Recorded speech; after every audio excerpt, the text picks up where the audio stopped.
Hello from Clio Cloud Conference 2018 in New Orleans, Louisiana. I am Joe Patrice. I am Tara Cain. And I'm Jordan Raine. And we are on the road with the Legal Talk Network.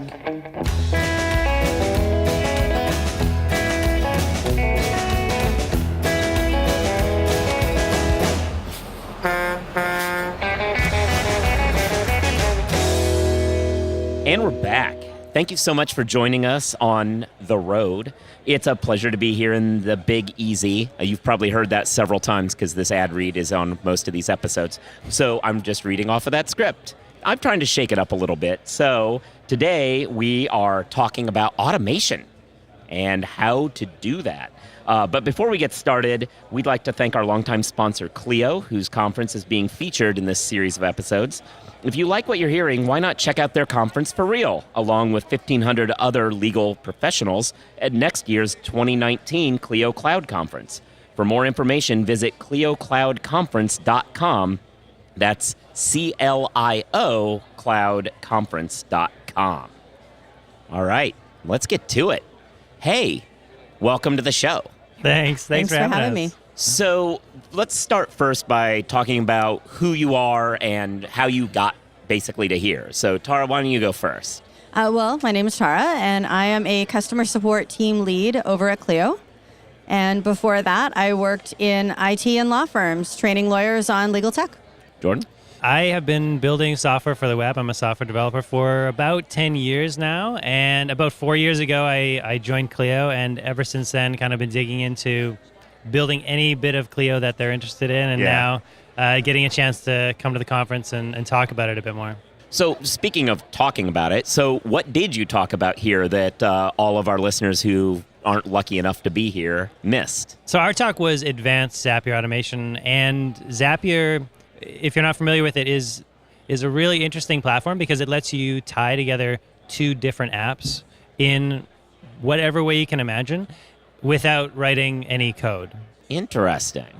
And so our talk in particular, we walked people through a couple different workflows that they may or may not use, but it showed off a bunch of the features of the Zapier in particular, and then some of our newer integration that we have with Zapier. So one of the examples, which I think was really interesting, was if you create a matter of a certain type, you can automatically have different things trigger based on that. So you might want to set it to non-billable. You might want to set it to flat rate for real estate transaction, or create a number of different folders within Clio. So making sure that the work that you don't want to do, the stuff you have to check a bunch of boxes, but you would rather that you didn't have to do it yourself. Right. Let's get the computer to do it. Let's make the robot do it instead and save ourselves time and frustration.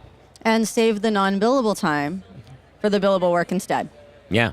And I mean, I think that's a big trend that is discussed at this conference every year is the amount of time lawyers lose by trying to run their own business, and they lose time that they can be professionals. And you automate various parts of this workflow. And I think to get a little more in the weeds of what kind of use cases a small law firm might have, like I think it's fair to say if somebody, for instance, were to write a lawyer and say, hey, I'm considering legal help, whatever, this is the sort of thing that can pop in and go, oh, that person just wrote us. We need to send them this. We need to send them that. We need to add them to this list.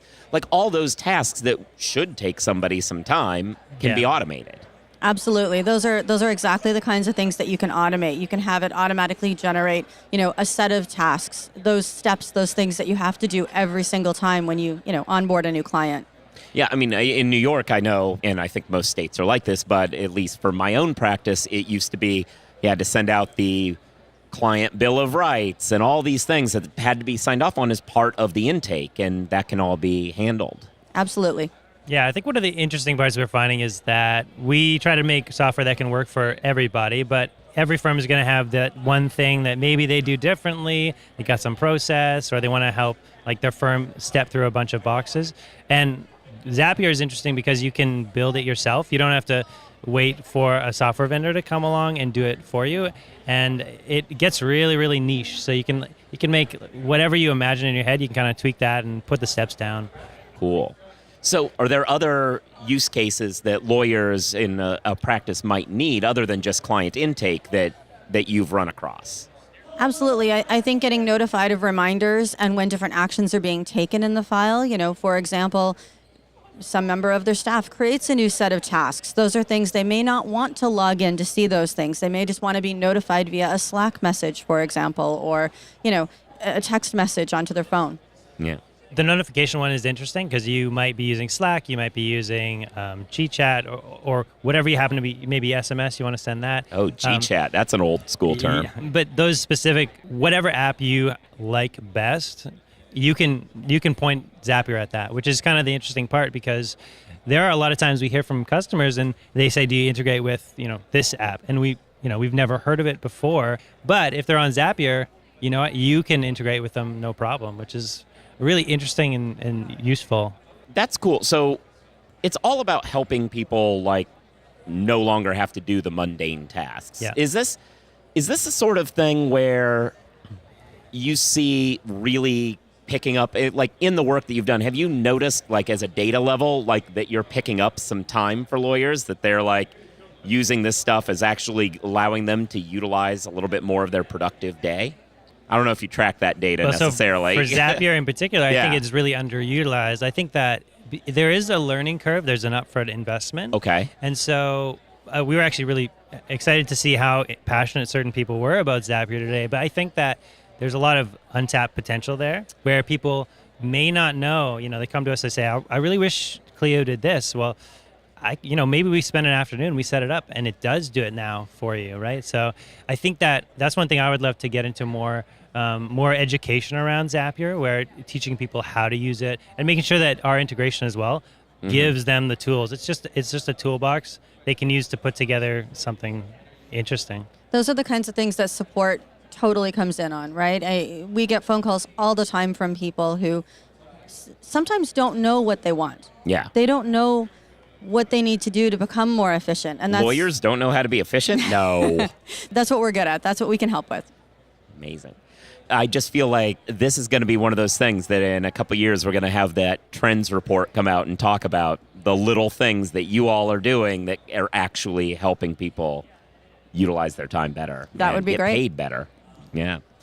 So it can work with intake. It can work with docket issues, reminders. It can work with, you've got, as people increasingly outsource some of their work, it can let you know that somebody who's your outsourced temp associate has just finished something or is it still, I love the way in which basically you're explaining that people who don't know how to code can code.